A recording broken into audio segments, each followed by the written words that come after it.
오늘부터 이제 여러분 요한일서 제가 딱 6주 정도, 길면은 6주 정도 아마 남은 것 같아요.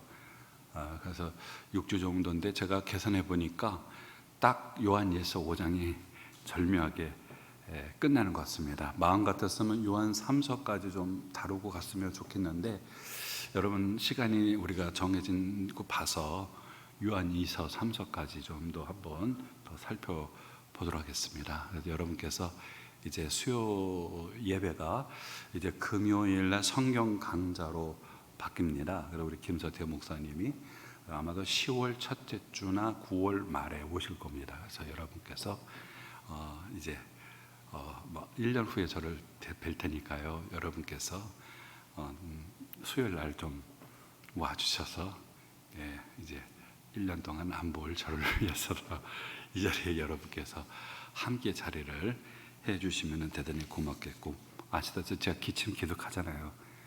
제 병과 관련이 돼서 계속 이게 참 저도 힘듭니다. 이거라도 좀 멈췄으면 좋겠어요. 기침이 마음껏 하나님을 찬양을 하고 싶어요. 목양실에서 좀만 하면은 그냥 기침이 계속 나오니까 그만도 이게 또 저의 영혼에 좀 유익이 안 돼요. 다운이 됩니다. 그러니까 여러분도 항상 찬양 부를 수 있다는 거 정말 축복이거든요. 찬양을 할 때에 내 영혼이 다시 한번 하나님을 향해서 이렇게 기상할 수 있는 그런 정말 시간이 찬양이라는 거. 오늘 함께 357장 얼마나 좋습니까? 세상을 이금이 믿음이니라. 그 찬양과 함께 말씀을 보게 되면 더 이 말씀에서 믿음이 얼마나 중요한가를 다시 한번 깨달을 수 있겠죠. 여러분, 우리가 지난 시간 우리가 함께 살펴보았던 말씀 뭡니까? 여러분, 하나님께로 거듭난 자가 누구라고죠? 하나님을 사랑하고 하나님께로 난 자 형제를 사랑하고 그의 계명을 지키는 것, 바로 이것이 하나님께로 난 자의 정체성이라는 사실이겠죠. 이 계명은 여러분 무거운 것이 아니라고 했어요. 당시 바리새인들은 정말 무거운 짐을 짊어지게 했는데 무거운 것이 아니라고 합니다. 왜요? 사랑하는 거기 때문에, 하나님을 사랑하기 때문에 그 계명 자체가 무겁지가 않다라고 하는 사실이죠. 그런데 여러분, 이렇게 하나님께로 난 자가 주는 유익이 무엇이죠? 오늘 유익이 뭡니까? 4절에 세상을 이긴다 이렇게 말했습니다. 여러분, 세상을 이긴다. 여러분, 이 세상이라는 말이 뭘까요? 여러분, 세상, 코스모스라는 단어 썼어요. 코스모스. 여기서 두 개의 의미로 어원이 이렇게 갈라져 나오는데, 하나는 세상, 두 번째는 코스메틱스, 여성들이 잘 아시는 화장품. 여기서 화장품이 나왔어요. 화장품이. 이 두 가지 의미인데, 그래서 코스모스라는 단어가 원 의미가 뭐냐면 질서, 배열, 조화, 단정하다, 꾸미다. 이게 이제 코스모스라는 어원이 갖고 있는 의미거든요. 그래서 여러분, 여기서 세 가지 의미가 나옵니다. 세 가지. 특히 사도 요한은 여기서 세 가지 의미를 쓰는데, 그게 뭐냐면 첫째로는 물리적인 공간, 우리 인간이 자연이 존재하는 바로 물리적인 공간을 가리킬 때 세상 혹은 우주다, 이런 의미로 쓰입니다. 두 번째는 여러분, 이 코스모스라는 단어가 어떤 의미냐면은, 두 번째는 인류를 가리킬 때 요한복음 3장 15절에 하나님이 세상을 이처럼 사랑하사 독생자를 주셨으니, 인류, 신자나 불신자, 인간의 모든 인류를 총칭할 때 씁니다. 세 번째는 뭐죠? 이 코스모스라는 이 단어가 바로 하나님을 대적하고 불의한 삶의 방식과 이 세상의 가치관들, 결혼해도 하기 전에 동거해도 괜찮아, 혼인인의 관계가 있는데도 불구하고 불륜을 저지르는 것들, 이게 잘못된 가치관이죠. 동성을 또 인정하는, 이거 다 잘못된 가치관들. 이런 모든 하나님을 대적하고 그런 불의한 가치관을 가리킬 때 이거를 또 코스모스다. 그래서 대표적인 게 요한 1서 2장 15절 17절, 이 세상이나 세상의 것들을 사랑하지 말라. 세상이 뭐라죠? 육신의 정욕과 안목의 정욕과 이생의 자랑이다. 육신의 정욕은 뭡니까, 여러분? 욕망, 하나님이 정해놓은 질서를 뛰어넘는 욕망, 그리고 우리들의 바램, 이거 육신의 정욕. 우리 인간의 눈으로 보고 우리 안에 있는 탐욕을 채우는 것들, 이생애자, 재물이든 능력이든 은사든 학벌이든 지식이든 그것을 자랑하고자 하는 마음, 이게 다 뭐예요? 바로 이 세상의 잘못된 여러분 가치관들이라는 거, 가치관들이라는 거죠. 이런 세 가지 의미로 쓰이는 또 하나는 여러분의 화장품에 쓸까요? 여자들이 이렇게 단정하잖아요. 흐트러진 것을 질서 있게 바로잡잖아요. 예?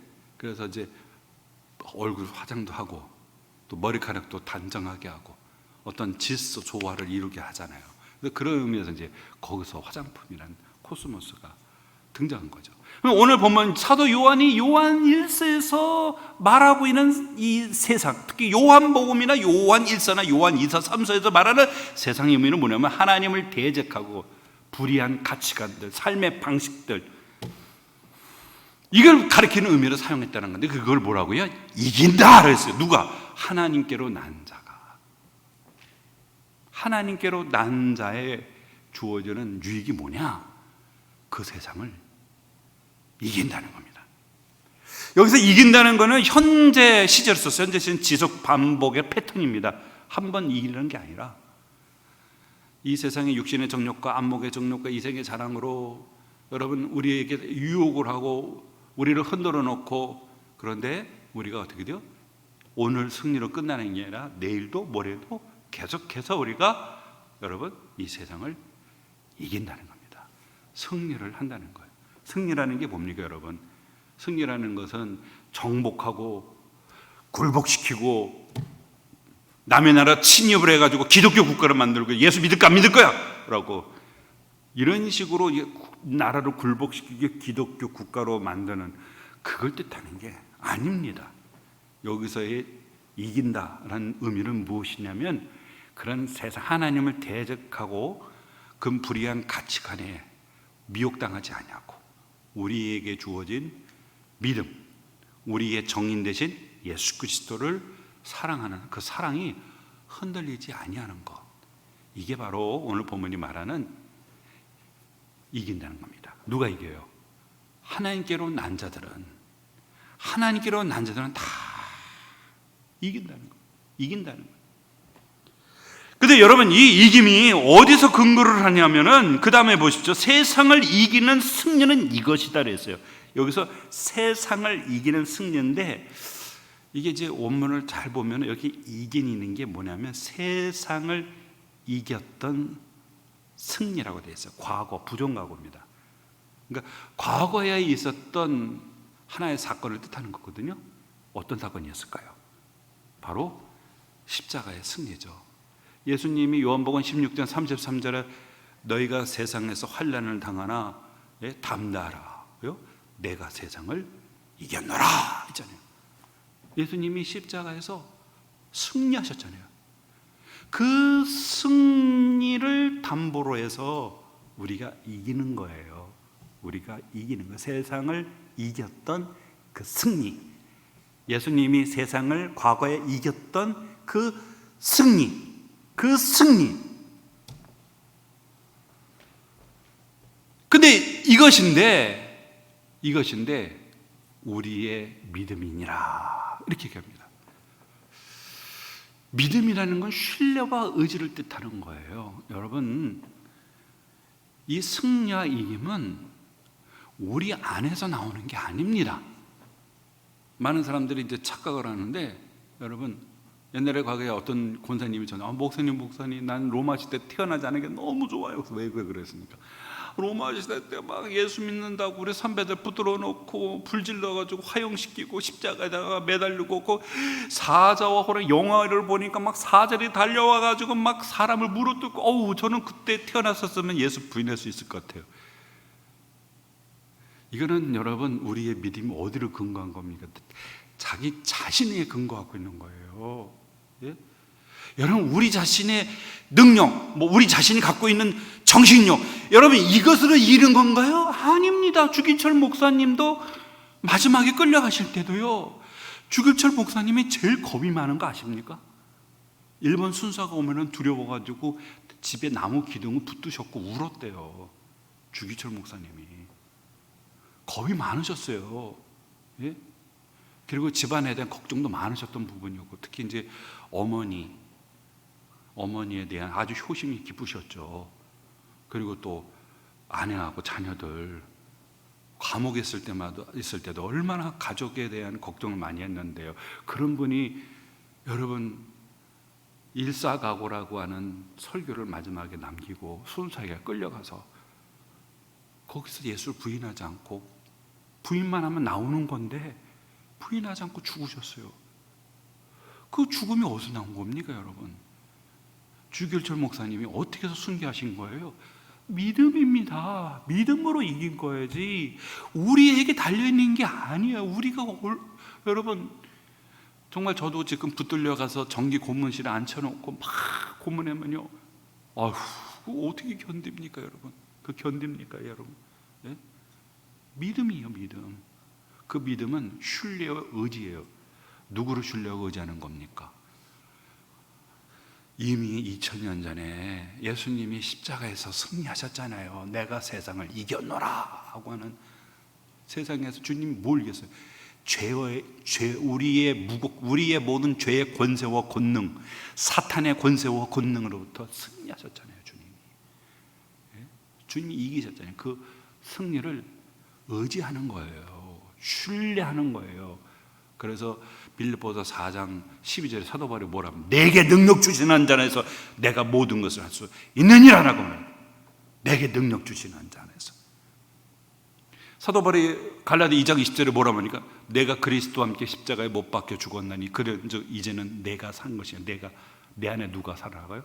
그리스도께서 사신다 그랬어요. 사도 바울도 주님과 함께 십자가에서 죽었어요.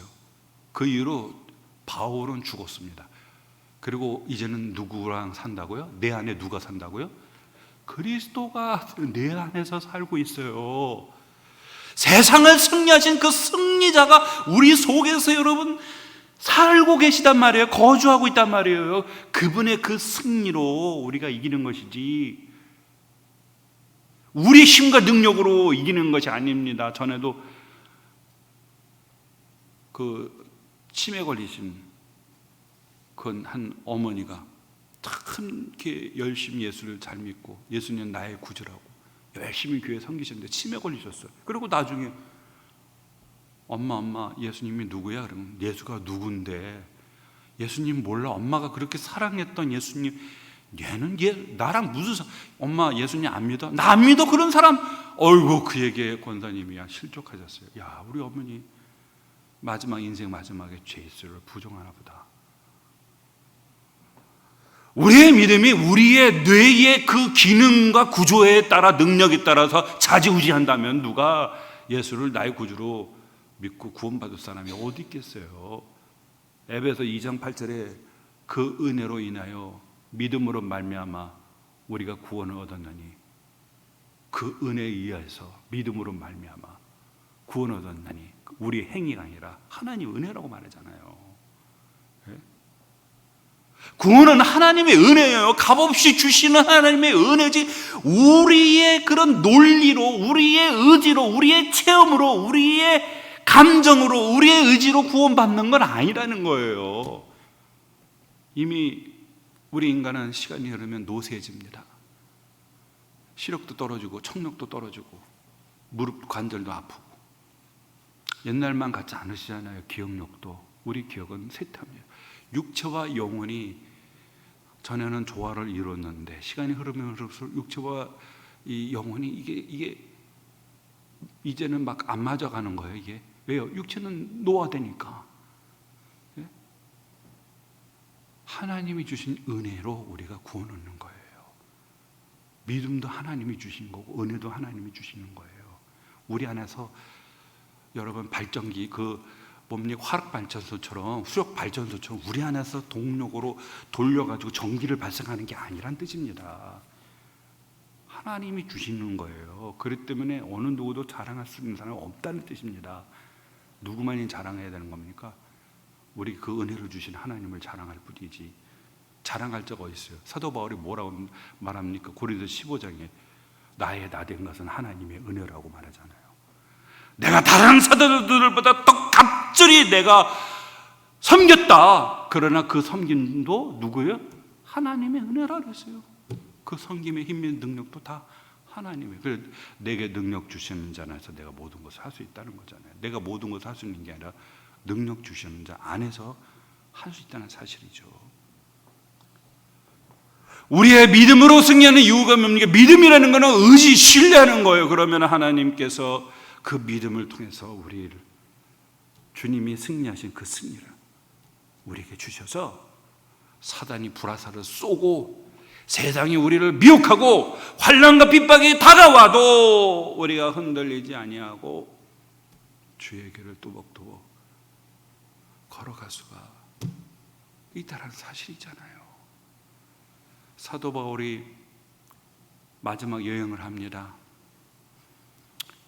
그 밀레도에서, 항구에서 에베소 장로들 다 초대합니다. 오라. 왜냐하면 배편이 있고 여행의 어떤 시간이 있기 때문에 빨리 예루살렘으로 가야 돼요. 그런데 가는 곳마다 한 선지자가 말합니다. 아가보라는 선지자가 바울이 갖고 있는 이 허리띠를 쭉 빼더니만 손을 묶더니 이 띠를 가진 임자가 이와 같이 될 것이다. 예루살렘에 가서 이와 같이 될 거라고 말했죠. 뭐예요? 예루살렘에 가면 결박된다는 거잖아요. 그리고 이방인의 속량에 넘겨질 거라고. 이 예언을 들으니까 옆에 있는 성도들이, 바울을 존경하고 사랑하는 성도들이 막 울면서 가지 말라고, 선생님 가지 말라고, 가지 말라고. 그러니까 바울이 그들에게 뭐라 말하니까, 너희들이 왜 울어서 내 마음을 아프게 하느냐. 나는 주 예수께 받은 사명을 마치려면은 나의 사명을 조금 더 귀한 것으로 여기지 않는다. 죽을 각오 돼 있다는 거예요. 만류하지 말라는 거예요. 그러니까 더 이상 성도들은 왜요? 이미 그 결심이 굳은 것을 알고 더 이상 만류하지 아니하고 서로 끌어안고 서로 인사하고 눈물을 흘리면서 바울을 예루살렘으로 보냈잖아요. 여러분, 그 마음의 각오를 누가 주신 겁니까? 성령 하나님이 주신 거예요. 그를 이끈 겁니다. 그를 이끈 거예요. 예루살렘의 청대에서 그 유대인들을 향해서 자신이 만난 그리스도를, 담에서 만난 그리스도를 증언하니까 막 무리들이 막 소리를 지르면서 막 흙으로 칸을 막 뿌리면서 저놈은 죽여야 한다고 막 폭동이 일어났어요. 그런데 그날 밤에 주님이 나타나서 바울아, 바울아, 네가 그 예루살렘 청대에서 예언한 것처럼, 증언한 것처럼 로마에 가서 너도 증언하게 될 거다 했어요. 마지막에 이제 소송을 이제 하기 전에 그 이제 로마 황제에게 호소해서 이제 황제에게 보내기 전에 이제 고속거리를 이제 정리하기 위해서 바울이 아그리파 왕과 또 벨리스 총독 앞에서 증언합니다. 근데 바울이 뭐랍니까? 여기 앉아 있는 모든 분들, 내가 이 묶여 있는 거 이거 외에는 다 나와 같은 사람이 되기를 원합니다. 바울아, 네가 넌 미쳤다 그래서, 네 많은 학문이 너를 미치겠다 그래서 네가 적은 말로 나를 그리스도인이 되게 하려고 하느냐? 아그리파 왕이 외쳤어요. 말이 많거나 적거나 이 자리에 앉아 계신 모든 분이 내가 이렇게 결박된 거 외에는 다 내가 영접한 예수 그리스도 복음을 당신들도 믿었으면 좋겠습니다. 여러분, 이런 바울 누가 주신 겁니까? 이게 성령 하나님이 주신 거예요. 그분이 이긴 그 승리, 십자가에서 승리한 그 승리, 그 승리를 이기는 거예요. 우리가 그만 무슨 능력이 있어요? 예? 조그만 우리가 더우면 짜증 내기도 하고, 예? 마음이 좀 불편하면 그냥 울쿵불쿵 또 화를 내기도 하고, 예? 우리 안에 있는 연약함을 보면 우리가 과연 이길 수 있을까요? 예? 우리의 어떤 정신력으로 이기는 게 아닙니다. 옛날에 1980년대에 우리나라가 축구를 하면 매번 집니다. 그래서 기대감을 가져 월드컵에 나갔으니까 한 번은 좀 이겨줬으면 좋겠는데 골도 넣을 수가 그냥 그때마다 질 때마다 항상 그 뭡니까 아나운서들이 하는 말이 있어요. 정신력의 패배다. 우리가 진 것은 정신력의 패배다. 그래서 우리 정신력이 약해서 진 거다. 근데 히딩크 감독이 와가지고 보니까 이거 정신력이 아니에요. 동양인들이 아무래도 이렇게 먹는 음식이 서양과 다르지 않습니까? 그 사람들은 고기를 먹지 않습니까? 이 정신력이 아니라 체력이었어요. 체력. 그래가지고 매일같이 그냥 헬스에다 강도 높은 막 훈련을 시키니까 막 너무 훈련시키니까 선수들이 뛰지를 못해가지고 히딩크 감독의 별명이 뭐였어요? 5대0이 5대0 5대0이요. 그래갖고 막 언론에서는 이제 월드컵도 가까웠는데 개최국이 이제 망신이다 하면서 막 비난했잖아요. 그랬더니 어느 날 감독이 딱 나와서 하는 말이 오늘부터 월드컵 16강에 1%씩 올릴 거다 이렇게 얘기했는데 진짜 예선전에 막 그 영국하고 막 그죠? 거의 이길 뻔했습니다. 예? 프랑스하고 결국은 4강까지 올라갔어요. 이게 뭐예요, 여러분? 이게 정신력이 아니죠. 믿음으로 가는 거예요. 믿음. 잘못 짚은 겁니다, 여러분. 믿음은 하나님에 대한 신뢰입니다. 신뢰, 의지예요. 거기서 승리하신 주님이 우리 안에서 역사하시는 거예요. 그분의 도움과 역사로 우리가 이기는 거예요.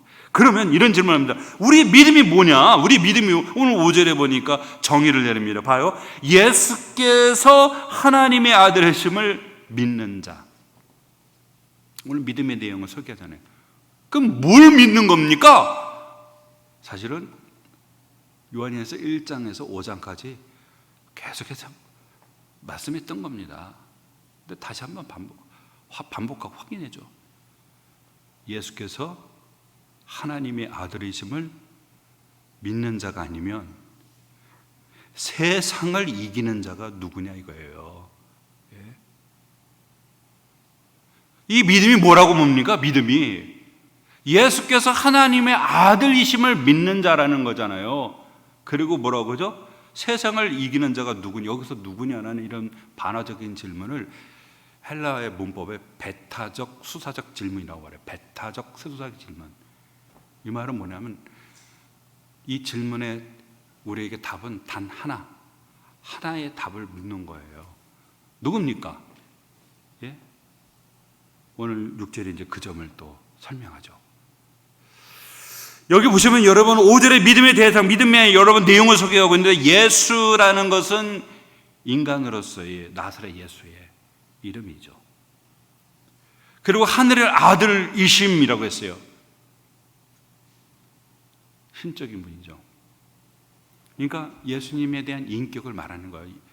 인간으로, 참된 인간으로서의 예수와 하나님의 아들로서의 심적인 예수, 이 두 분을 한 분이죠. 인격에 예수님이 인간이시기도 하고 하나님이시기도 하는 것을 믿는 거예요. 왜 이런 말을 합니까? 전에도 말했지만 지금 이 편지를 쓴 이유가 뭐죠? 이 교회 안에서 이단이 큰 문제를 일으켜가지고 교회 밖을 떠났잖아요. 이들은 뭡니까? 예수가 그리스도이심을 부정하고 예수님이 거룩한 인간의 몸을 입고 이 땅에 오심을 부정하는 자들이었잖아요. 그걸 지금 염두에 두고 있는 겁니다. 이들은 뭐라고 얘기하냐면 예수는 인간으로 뛰어난 존재인데 세례 요한한테 세례를 받을 때에 그리스도가 예수께 임재를 했어요.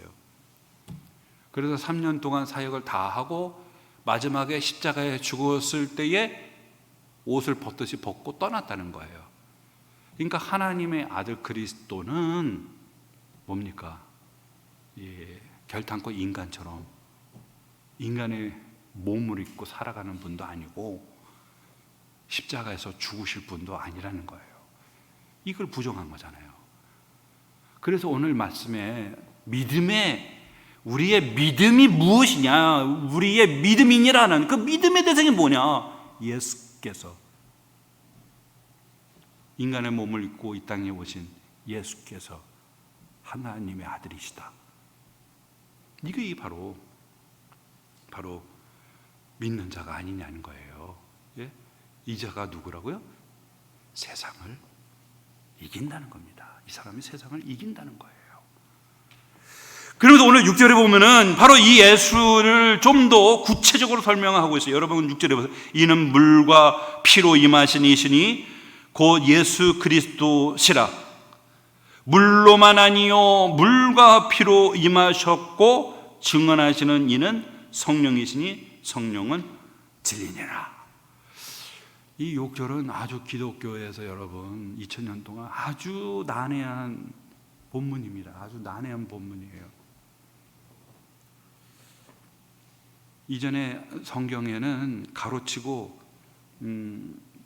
내용이 있었는데 이번에는 이 번역서에는 생략이 됐습니다.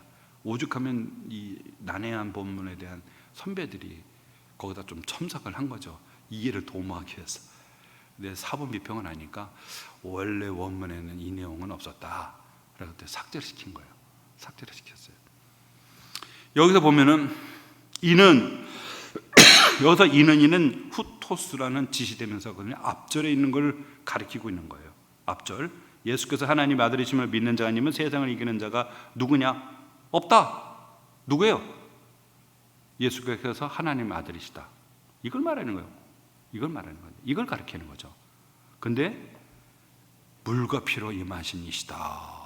물과 피로 임하셨다. 여기서 임했다는 왔다는 겁니다. 물과 피로 왔다라는 에르코마이라는 헬라 단어 썼는데 여러분 이 단어가 참 많은 논쟁이 되고 있어요. 그렇죠? 물과 피는 뭐냐? 물과 피. 어떤 분은 이제 우리 신앙의 선배님들 가운데는 이거를 예수님이 십자가에 못 박히셨을 때 그 로마 병사 한 명이 창을 옆구리를 찔렀더니 뭐가 흘러나왔다고 그랬죠? 물과 피가 흘렀다. 그 물과 피를 가리키는 것이다. 또 이렇게 또 말합니다. 그런데 그렇게 얘기하면 또 뭐죠? 여러분 셋이라서 증언하는 이가 셋이라고 그랬어요. 셋 구분합니다. 구분하고 있잖아요. 증언하는 이는 셋이다.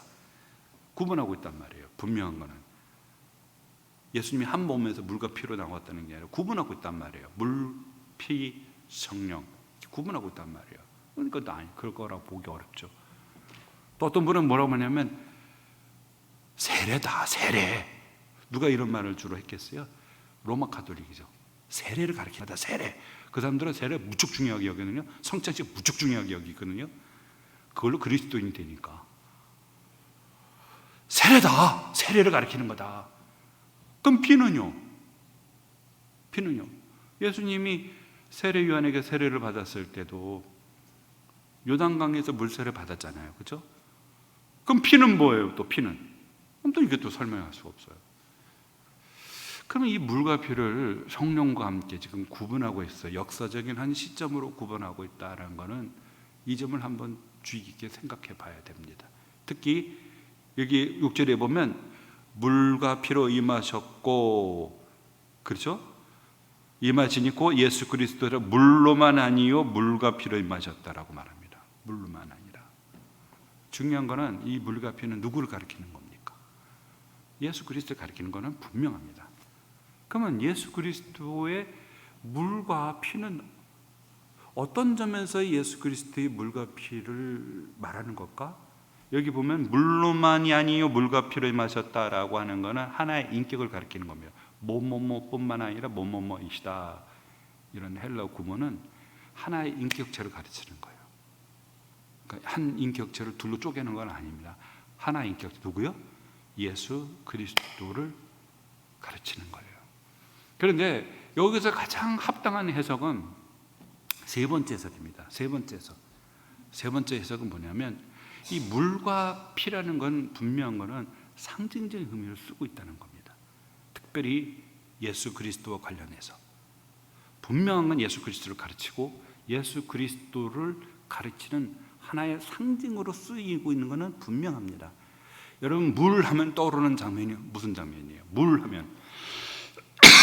하면 떠오르는 게 예수님이 공적 생애를 시작하기 전에 요단강에 왔을 때에 처음에는 세례 요한이 예수님을 보자 내가 당신에게 세례를 받아야지 어떻게 내가 사례를 줄 수 있습니까? 그랬더니 모든 의를 이루기 위함이다 이렇게 얘기하니까 세례 요한이 주저하지 않고 예수님에게 물세례를 줬어요.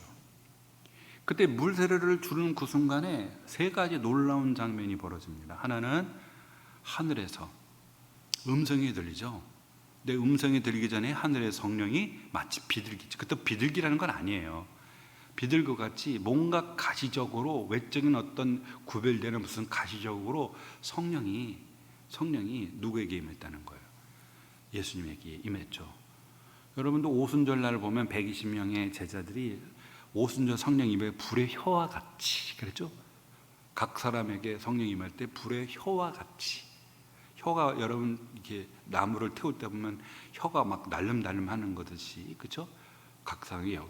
뭐 불의 형체로 또 비둘기 형체로 이렇게 또 이제 하지만 비둘기는 아닙니다. 비둘기처럼 불의 혀 같이라고 비유하지 이건 자체를 뜻하는 건 아니에요.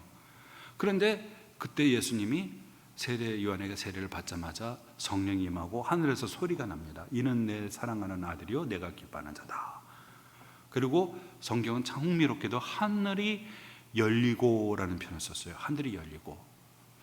그런데 마가복음에는 하늘이 찢어졌다는 표현을 썼어요. 그 표현은 이사야서 65장에서 나오는 겁니다. 이사야서도 헬라어로 번역될 때 하늘이 찢어졌다는 표현을 썼거든요. 그 말은 뭐냐? 마지막에 이사야서 끝날 쯤 되면 24, 25, 64, 65, 66장에 보면 이사야가 기도를 해요. 하나님 속히 임해달라고. 하늘을 여사, 하늘을 찢으사, 속히 임해달라고 이사야가 기도하고 마치거든요. 그런데 그 단어를 가지고 왔다는 것은 바로 이사야서의 그 기도의 분위기를 그대로 가지고 온 거예요. 그러니까 이사야 기도가 예수님이 세례를 받는 그 장면에서 이사야의 그 간절한 기도가 이루어졌다는 뜻입니다. 그분이 누구냐? 속히 임해달라고 기도했던 그분이 누구냐? 예수님이라는 거예요.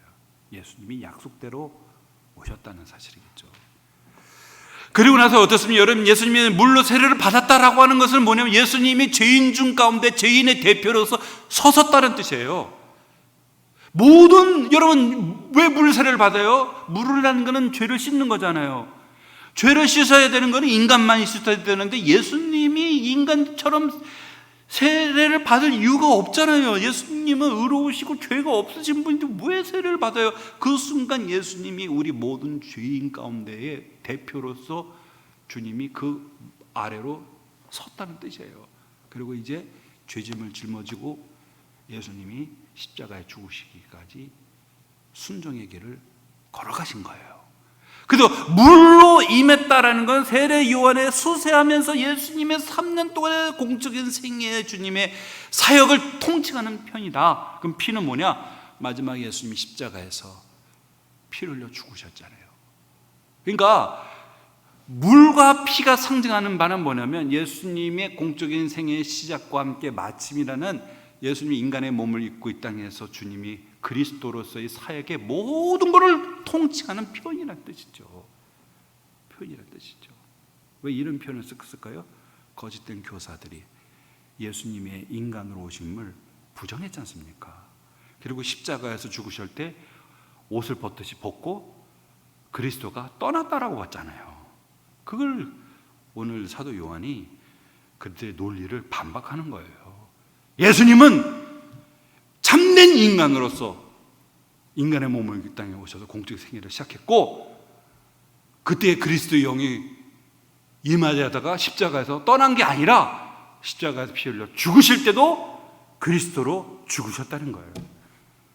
인간의 몸을 입고 공적 생애를 시작할 때도 그리스도였고 십자가에서 죽으실 때도 그리스도였다는 뜻이에요. 이 점을 오늘 본문이 말해주고 있는 것이죠. 그래서 뭐예요? 물로만 아니요 물과 피로 임하셨고 증언하는 이는 누굽니까? 성령이시니 바로 성령은 진리니라 이렇게 말했습니다. 그래서 여러분 이 물과 피로 임하신 이 주님을 증언하는 분은 성령 하나님입니다. 이미 예수님이 다락방에서도 이 말씀을 하셨어요. 요한복음 15장 26절에 보면 내가 아버지께로부터 너에게 보낼 보혜사 곧 아버지께로부터 나오시는 진리의 영이 오실 때에 그가 누굴요? 나를 증언하실 것이요. 그래서 진리의 영이 누구? 보혜사가 진리의 영이에요. 왜 진리의 영입니까? 진리의 영이에요. 소유격이에요. 종속됐다는 거예요. 성령 하나님은 주권적으로 단독적으로 행하지 않습니다. 성령 하나님의 모든 사역의 범위는 진리 안에서 행하십니다. 그 진리가 누구예요? 예수님이잖아요. 그 성령 하나님은 모든 역사가 여러분 이 진리 되시는 예수 그리스도를 드러내고 깨닫게 하고 그분이 십자가에서 이루신 구속을 우리에게 적용을 시키고 우리의 마음에 주님을 사랑케 하시고 주님을 위해서 헌신하고 충성하고 주님의 피값으로 세워진 몸된 교회를 세워가는 이 모든 일에 누가 관여하는 거예요? 진리의 영 대신 예수 그리스도라는 거죠. 요한복음 16장 13절 14절에 그가 스스로 말하지 않는다 그랬어요. 진리의 영은 단독으로 말하지 않습니다. 어떤 사람은 성령이 충만해가지고 성경 외의 것들을 내가 계시받았다고 사람들에게 막 떠벌리고 얘기하는 사람들이 있어요. 성령 하나님은 결단코 독단적으로 단독적으로 하나님의 뜻 말씀 계시 말씀에서 떠난 또 다른 몰명경이 있다 그러면서 새로운 인디언 동굴에서 발견한 몰명경이 있다. 새로운 신천지 정경이 있다. 이런 식으로 여러분 새로운 계시를 가지고 하지 않아요. 그가 스스로 말하지 않고 오직 들은 것을 말하며 그가 내 것을 가지고 너에게 알리겠음이니라 라고 말하고 있어요. 알리겠습니다. 바로 그 성령. 그래서 여러분 사도 요한이 진리의 영과 미혹의 영에 대한 얘기를 했잖아요. 4장 6절에 보면 진리의 영과 미혹의 영을 이로써 한다로 했잖아요. 무엇으로 하는 겁니까? 예수를 시인하는 영마다 누구에게 속한 겁니까? 하나님께 속했고 예수를 부정하는 자는 누구라고요? 하나님께 속한 자가 아니에요. 미혹의 영입니다. 성령 하나님은 철저하게 하나님의 계시의 말씀을 통해 역사합니다. 그래서 에베소서 1장 14절에 보면은 진리의 말씀 구원의 복음을 듣고 믿어 뭐라고요? 도장을 찍는다죠. 인친다라고 말합니다. 하나님의 소유로 인치는 자가 누굽니까? 성령 하나님이 하시는 일이죠. 또 우리에게 확신을 불어줍니다. 로마서 8장 16절에 성령이 친히 우리 영으로 더불어 우리가 하나님의 자녀인 것을 증언한다는 겁니다. 우리 안에서 하나님의 자녀임을 증언한다는 게 뭐예요? 구원에 대한 확신을 심어줍니다. 우리가 하나님의 자녀로 하나님의 소유로 도장을 찍어요. 우리가 믿음의 고백에 이르게 하고 또 우리가 하나님의 자녀됨을 뭡니까? 확신케 하면 또 로마서 8장이 뭐죠? 하나님의 사랑을 충만하게 성령 하나님이 하나님의 사랑을 우리 마음에 붓는다고 그랬어요. 성령 하나님이 붓는다고 했어요. 이게 성령 하나님의 역사입니다. 여러분 말씀을 맺도록 하겠습니다. 세상을 이기는 이김이 어디서 오는 겁니까? 하나님께로 난 사람은요 이기게 돼 있어요. 그런데 그 이김은 우리의 믿음입니다. 믿음이 뭐죠? 예수께서 하나님의 아들이심을 믿는 사람들입니다. 그리고 성령 하나님이 우리 안에서 증언합니다. 물과 피로 임한 분 예수 그리스도께서 인간의 몸을 입고 이 땅에 오셔서 행하신 주님의 행위와 말씀과 가르침과 사역, 이분의 증언은 여기에 제한됐습니다. 그래서 이 영이 하나님 영인지 이것이 미혹의 영인지, 신명기에 보면 여러분 꿈꾸는 자들이 꿈을 얘기했는데 이루어졌어요. 그런데 그걸 따라가지 말라고 합니다. 왜요? 하나님의 말씀과 배치가 되면 그거는 하나님께로 말미암은 게 아니라는 거예요. 어디 가면 서울의 어떤 교회는 쫙 외치면 이빨이 노래졌다가 금리가 된대요. 그 현장에 갔다 오신 한 목사님입니다. 그분 신뢰하기가 좀 그래요. 아이, 목사님 나 가서 봤어. 몰래 앞자리에 가서 봤는데 진짜 이빨이 금리가 됐다는 거예요. 그리고 손이 이게 짧았는데 손이 딱 나오더니 딱 맞춘다는 거예요. 야, 이거 이런 기적을 했다면 이거 다시 한번 우리가 이거 하나님 역사라고 볼 수 없을까라고 얘기하는 건데, 기적이 진리입니까? 기적이 진리입니까?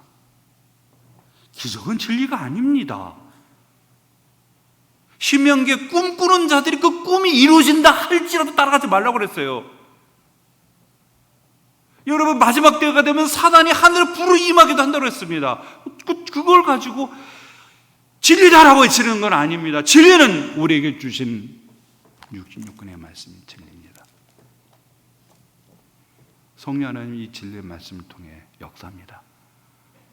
여러분, 다른 곳에 기웃거리지 마시고 집에 가셔서 간절히 기도하며 성령 하나님 내 눈을 열어 귀한 것을 보게 해달라고 기도하시면서 하나님의 말씀을 믿음의 눈으로 보시면요, 지금도 하나님은 이 말씀을 통해 저 여러분에게 성령 하나님이 말씀합니다. 여러분의 마음에 딱 깨달음을 주는 것은 하나님이 여러분에게 말씀하신 거예요. 주신 거예요. 왜 이런 채널을 버려두고 왜 그렇게 사람을 쫓아가고 산을 쫓아가고 그러십니까? 멀리 있지 않습니다. 하나님의 말씀은 우리 입가에 있다고 했어요. 가까이 있다고 했습니다. 중요한 건 우리의 마음이 어두워서 그래요. 죄로 어두우니까 안 보이는 겁니다. 어떤 분은 성경을 탓해요. 목사님 성경 읽으니까 왜 이렇게도 외래어가 많고 한자어가 많고, 옛날에는 가라사대가 뭔 말입니까? 그 성경을 좀 쉽게 번역을 하자. 좋은 성경도 많았어요. 그러면 더 많은 사람들이 성경을 읽을까요? 아닙니다, 여러분. 우리가 문제 있는데 자꾸만 우리는 남 탓을 합니다. 우리가 문제예요. 우리가 회개해요. 그리고 가난해야 됩니다. 신명기 8장에 보면 모세가 너희들이 왜 40년 동안 광야 여행한 줄 알아? 너희를 뭐라고요? 낮추사. 그리고 시험하사. 사람이 떡으로만 사는 게 아니라 하나님의 입에서 나오는 말씀으로 산다고, 이걸 교훈하려고 40년 광야 여행을 했다는 겁니다. 근데 그 시작이 뭐라고요? 광야 여행이 너희를 낮추사 그랬어요. 말씀은 우리의 마음이 낮아져야 됩니다. 겸손해야 됩니다. 그래야 들립니다. 보입니다. 하나님의 선명한 선하신 손길이 움직이고 있다는 사실을 우리의 삶 속에서 보게 될 줄로 믿습니다. 기도하겠습니다. 하나님 아버지 감사합니다. 오늘 하나님의